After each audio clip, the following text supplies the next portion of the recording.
دل ہے اور اہم جو ہے دماغ ہے, دماغ میں بھی بہت سارے وسوسے آتے ہیں.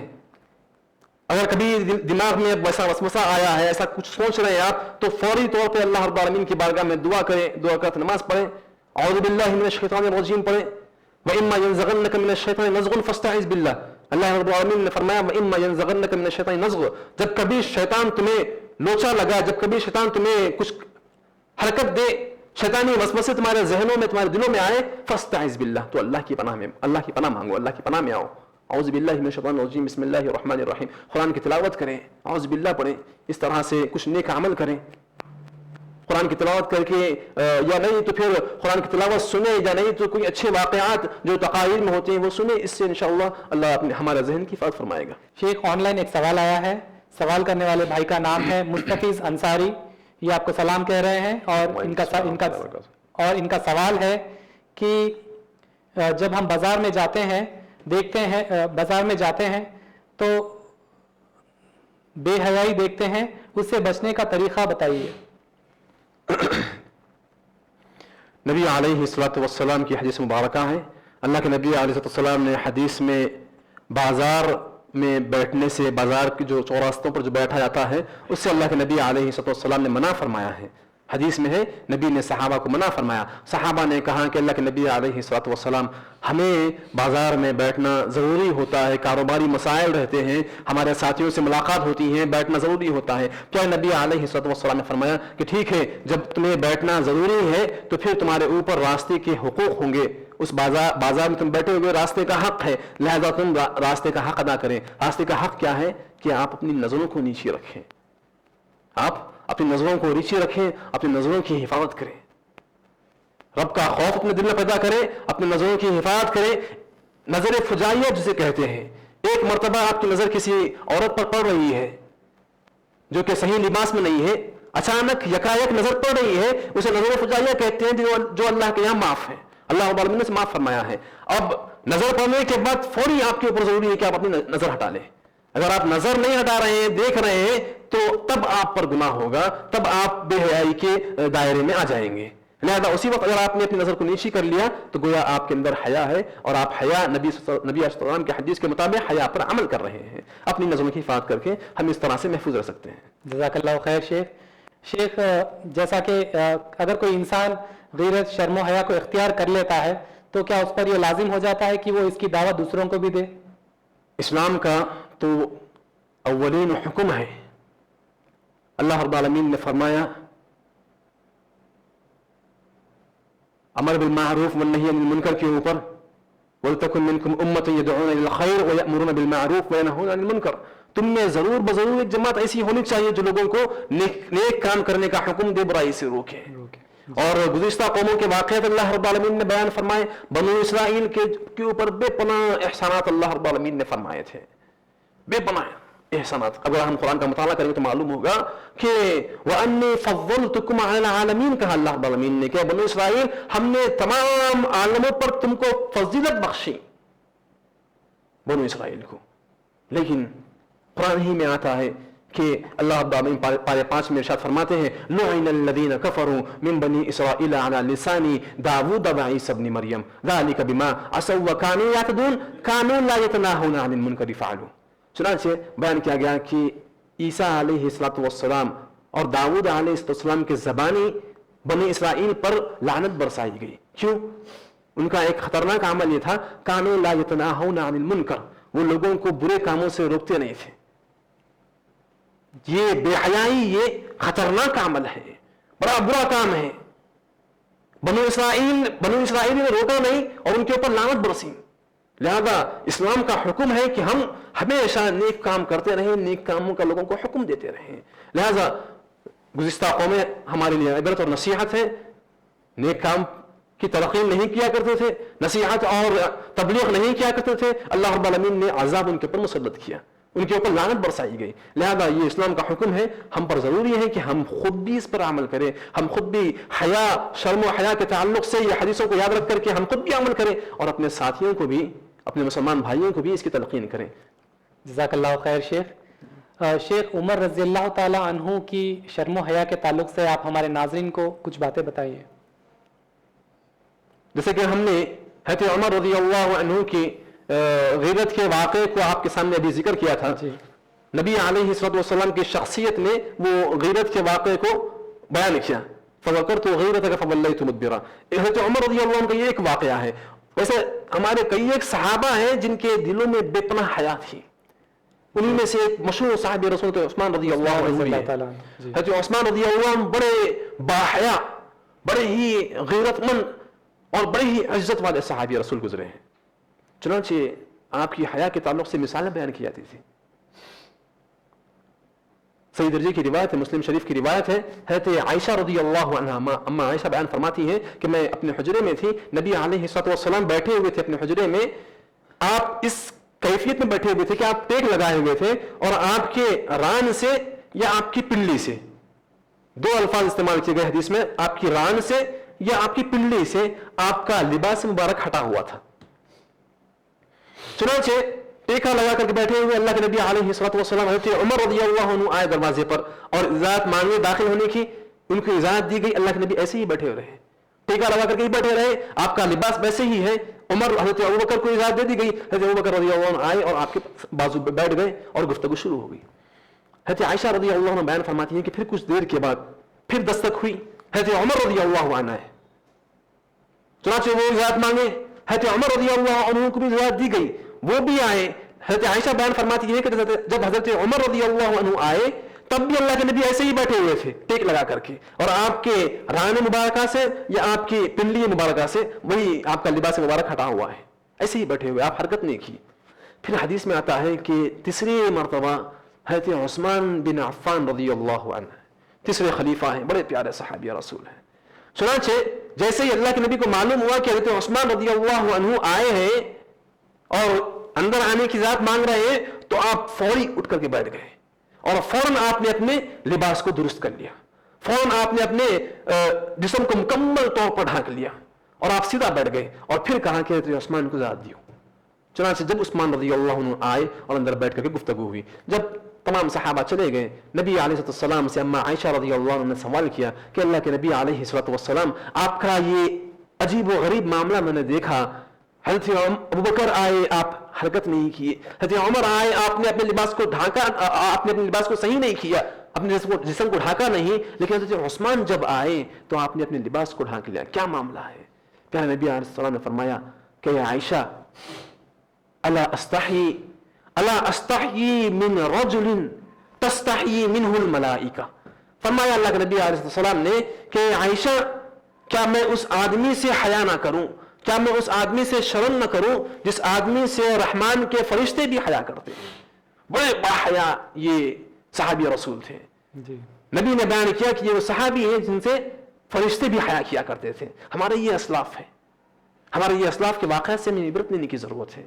حیا یہ ایمان کا جز ہے، ایمان کا حصہ ہے، اور نبی کی تلقین علیہ الصلوۃ والسلام کے ہم اپنے دلوں میں حیا پیدا کریں. اور ہمارے اسلاف کے واقعات بھی اگر ہم دیکھ لیں، ہمارے نبیوں کے واقعات بھی اگر ہم دیکھ لیں، تو یہی بات ہے کہ نبیوں کے واقعات بھی ہمیں یہ بتلاتے ہیں کہ حیا پر انہوں نے بھی عمل کیا. با حیا ہمارے نبی گزرے ہیں.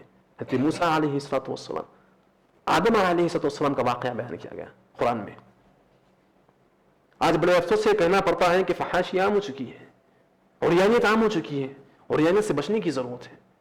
شیخ، آپ ہمارے ناظرین کو یہ بتائیے کہ وہ کون سے موقع ہیں جہاں پر ایک مومن کو شرم حیا نہیں کرنی چاہیے؟ شرم و حیا کے تعلق سے جیسے کہ آپ نے سماعت فرمایا، حکم دیا گیا ہے کہ ہمیں حیا پیدا کرنے کی ضرورت ہے. لیکن بعض مواقع ایسے ہوتے ہیں جہاں پر حیا کرنا نہیں چاہیے، وہاں پر شرمانا نہیں چاہیے. مثلا علم ہے، علم کے حصول کے تعلق سے عام طور پہ دیکھا جاتا ہے کہ آدمی علم کو حاصل کرنے کے لیے شرماتا ہے، علم کے حصول کے لیے شرماتا ہے. بڑا ہو چکا ہے، بعض بزرگ احباب ہو گئے، داڑھی کے بال سفید ہو چکے ہیں، قرآن کو اچھے انداز میں پڑھ نہیں پاتے ہیں، لیکن وہ حیا کرتے ہیں، شرم کرتے ہیں کہ بھئی اب میں یہ عمر میں کسی کے پاس جا کر کے سیکھوں گا تو وہ میرا مذاق اڑائے گا. اس طرح کی حیا، یہ یہاں پر حیا نہیں کرنا ہے. اسی طرح سے سوالات جو عام طور پہ دینی جو سوالات ہوتے ہیں، جیسے کہ اللہ رب العالمین کے تعلق سے بیان کیا گیا ان اللہ لا یستحیی من الحق، کہ اللہ رب العالمین حق کو بیان کرنے سے، جو حق ہے جو شریعت کی جو باتیں ہیں اسے بیان کرنے سے اللہ رب العالمین شرماتے نہیں ہیں, اللہ حیا نہیں کرتے ہیں. تو لہٰذا حق کو بیان کرنے سے شرمانا نہیں ہے.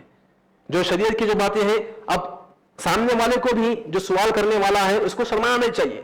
سوال کتنا ہی الگ کیوں نہ ہو, کتنا ہی چھپانے والا سوال کیوں نہ ہو, لیکن حیا ایسے موقع پر نہیں کرنا چاہیے. جیسے کہ اللہ کے نبی علیہ السلام کے تعلق سے بھی آتا ہے حدیث میں کہ پیارے نبی علیہ السلام بیٹھے ہوئے تھے, ایک صحابیہ اللہ کے نبی علیہ السلام کے پاس آئی اور آ کر کے سوال کرنے لگی کہ اللہ کے نبی علیہ السلام کیا ہمارے اوپر غسل واجب ہے. عورت سوال کرتی ہیں کہ کیا ہمارے اوپر غسل واجب ہے جب ہمارے سے انزال ہو, جب ہم سے منی خارج ہو. نبی علیہ السلام نے حیا نہیں فرمائی اور آپ علیہ السلام نے سوال کا سامنے والے نے بھی سوال کرنے سے حیا نہیں کی اور اللہ کے نبی علیہ السلام نے بھی سوال کا جواب دینے سے حیا نہیں فرمائی. فرمایا نعم آپ کے اوپر, ہاں آپ کے اوپر غسل واجب ہے اذا رأت الماء, جب تم دیکھو کہ پانی نکلا ہے, منی خارج ہوئی ہے, تمہیں محسوس ہو جائے تو تمہارے اوپر غسل واجب ہے. ایسے کئی ایک قرآن احادیث میں آتے ہیں واقعات جس میں یہ بیان کیا گیا کہ ہمیں حیا سوال کرتے وقت نہیں کرنی چاہیے, علم کے حصول کے تعلق سے ہمیں حیا نہیں کرنی چاہیے. جزاک اللہ خیر شیخ. شیخ کیا ڈاکٹر اور کیا وکیل سے بھی مطلب حیا نہیں کرنا چاہیے کچھ موقعوں پر, جیسا کہ اگر کچھ مرض ہے, کچھ بیماری ہے تو ڈاکٹر کو کھل کے بتانا چاہیے, یا پھر وکیل کے پاس جاتے ہیں کلائنٹ بن کر کے تو اس کو جو ہے اپنے کیس سے ریلیٹڈ وہ ساری باتیں بتانا چاہیے بنا حیا کیے, بنا شرم کیے؟ ڈاکٹر کا جہاں تک معاملہ ہے, ہم شروعات میں تو کوشش یہ کرنی چاہیے, اگر مرد آدمی ہے تو مرد آدمی تو مکمل طور پہ بتلا سکتا ہے چونکہ اس کا مرض کا مسئلہ ہے, اور اگر عورت ہے تو مناسب یہ رہتا ہے کہ عورت کا کوئی مرض ہے تو وہ عورت ہی ڈاکٹر عورت کے پاس ہی جائے. احتیاط برتنی چاہیے, احتیاط برتنی چاہیے. اگر ایسا معاملہ ہے کہ پورے شہر میں نہیں ہے اور ویسا ہے تب اپنے شوہر کے ساتھ اس طرح سے کچھ احتیاط برتی جائے, مناسب رہے گا. رہی بات وکیل کے تعلق سے, تو وکیل کے سامنے تو اپنے کیس کو آپ مکمل طور پہ بیان کر سکتے ہیں, حقیقت جو ہے آپ بیان کر سکتے ہیں, وہاں پر حیا کرنے کی ضرورت نہیں ہے. شیخ عموماً طور پر یہ کہا جاتا ہے کہ نماز بے حیائی سے روکتی ہے, تو یہ بے حیائی سے کیسے روکتی ہے یہ آپ ہمارے ناظرین کو بتائیے. جس میں اللہ کے نبی علیہ السلام نے فرمایا ان الصلاۃ تنہی عن الفحشاء والمنکر, بے شک نماز بے حیائی سے اور برے کاموں سے انسان کو روکتی ہے.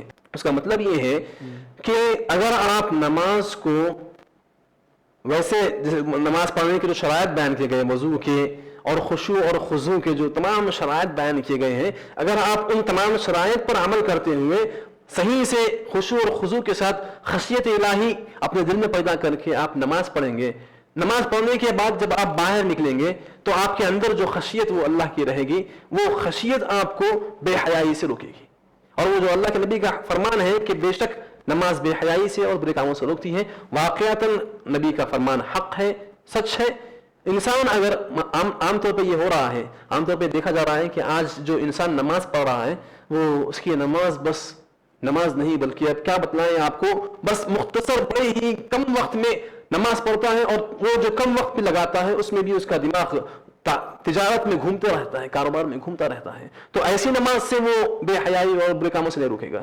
نماز ایسی پڑھنا ہے جو نماز کی مکمل شرائط کو پوری کرے, جو نماز آپ کے دل میں رب کا خوف پیدا کرے. آپ نماز پڑھ لیے, نماز پڑھنے کے بعد آپ کا دل مطمئن ہو گیا, آپ مطمئن ہو گئے کہ الحمدللہ میں نے اللہ کی بات کی, میرا رب مجھ سے راضی ہو گیا. اب آپ ایسی نماز پڑھنے کے بعد جب باہر جائیں گے تو آپ کا دل آپ کو بے حیائی کی طرف نہیں راغب کرے گا. اگر آپ جائیں گے بے حیائی پر بھی تو آپ کا دل آپ کو روکے گا. تو یہ حقیقت ہے.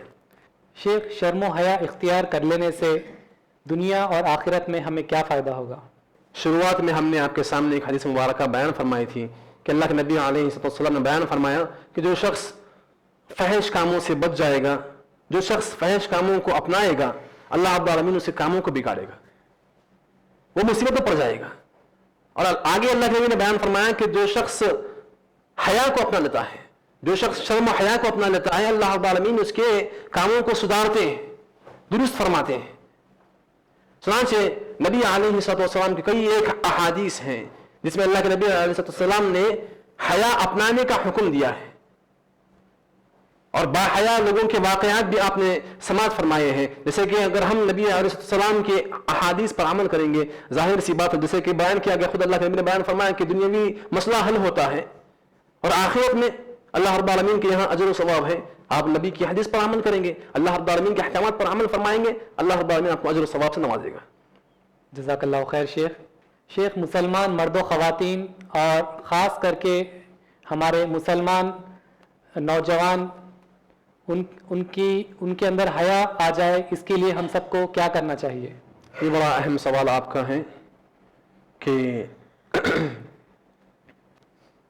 مسلم مرد اور خواتین میں حیا پیدا ہونا چاہیے, پیدا ہونے کے لیے کیا کرنا چاہیے, یہ بڑا اہم سوال ہے. جیسے کہ اور خاص کر ہمارے جو آج کی جو نسل ہے, مسلمان نوجوان نسل, لڑکے لڑکیاں, ان میں بھی حیا کس طریقے سے ہم داخل کر سکتے ہیں, اس کے لیے ہم سب کو کیا کرنا چاہیے؟ آج اگر ہم دیکھیں تو بڑے افسوس سے کہنا پڑتا ہے کہ فحاشی عام ہوتی چلی جا رہی ہے. فحاشی, اور یہ سوشل میڈیا پر ایسے ہر روز کچھ نہ کچھ ایسے ایپس آتے رہتے ہیں جس سے مزید فحاشی بڑھ رہی ہے. چنانچہ ہمیں اپنے اسلاف کے واقعات پر نظر رکھنا ہے. علامہ اقبال نے بڑا پیارا شعر فرمایا تھا, گنوا دی ہم نے وہ میراث جو اسلاف سے پائی تھی, گنوا دی ہم نے وہ میراث جو اسلاف سے پائی تھی, سریا سے زمین پر آسمان نے ہم کو دے مارا. آج ذلیل ہیں ہم. مسلم میں بھی فحاشی عام طور پہ کم ہے, دیگر میں بہت زیادہ ہے. مسلم میں کم ہے لیکن کم بھی نہیں ہونی چاہیے. مسلمان میں فحاشی ہونی ہی نہیں چاہیے. مسلمان باحیا ہوتا ہے, مومن باحیا ہوتا ہے. مکمل طور پر 100% مسلمانوں کو چاہیے کہ وہ باحیا مرد ہو, باحیا عورتیں ہوں. چنانچہ آج مسئلہ یہ ہے کہ ہم نے اپنے اسلاف کی میراث کو بھلا دیا ہے, ہم نے اپنے اسلاف کے واقعات کو بھلا دیا. ہمیں آ کر کے ہمیں اپنے اسلاف کے واقعات کو دیکھنا ہے کہ ہمارے اسلاف کیسے تھے. واقعات ہیں ہمارے پاس. حضرت یوسف علیہ السلام, آج بڑے افسوس سے کہنا پڑتا ہے کہ نوجوان بچے راتوں رات چیٹنگ کرتے ہوئے گزارتے ہیں. وہ عورت جس سے اس کا کوئی تعلق نہیں ہے اس کے ساتھ چیٹنگ کرتا ہے. وہ عورت جس سے اس کا کوئی تعلق نہیں ہے, جس کے اوپر نگاہ ڈالنا اس کے لیے حرام ہے, اس سے گفتگو کرتا ہے. یہ ماحول ہو چکا ہے. ہمیں مسئلہ کیا ہے, ہم نے اپنے اسلاف کو بھلا دیا ہے, واقعات کو بھلا دیا اسلاف کے. یوسف علیہ السلام کا واقعہ جسے سب سے بہترین قصہ اللہ رب العالمین نے کہا, نحن نقص علیک احسن القصص, کہ محمد صلی اللہ علیہ وسلم ہم آپ کے اوپر ایک بہترین قصہ سنا رہے ہیں. اللہ نے فرمایا تھا سورہ یوسف میں, یوسف علیہ السلام کے واقعے کو سب سے بہترین قصہ کہا گیا. اور آپ جانتے ہیں واقعہ کس طرح سے یوسف علیہ السلام نے اپنی حفاظت فرمائی, کس طرح سے وہ باحیا اپنے آپ کو پیش کیے. خوبصورت خاتون ہے, عہدے والی خاتون ہے, مالدار خاتون ہے, عزیز مصر کی بیوی. گناہ پر دعوت دیتی ہیں, گناہ پر بلاتی ہیں. وغلقت الابواب, اللہ فرماتے ہیں تمام دروازوں کو اس نے بند کر دیا. وقالت حیت لک, اور کہنے لگی کہ آؤ میرے پاس, میری خواہش پوری کرو, آؤ میرے پاس. فوراً یوسف علیہ السلام نے فرمایا معاذ اللہ, کہا اللہ کی پناہ, انہ ربی احسن مثوائی, میرا پروردگار میرا بہترین خیال رکھنے والا ہے, میں یہ خطرناک گناہ, یہ خطرناک جرم نہیں کر سکتا. ہم نے یہ واقعات کو بلا دیا ہے.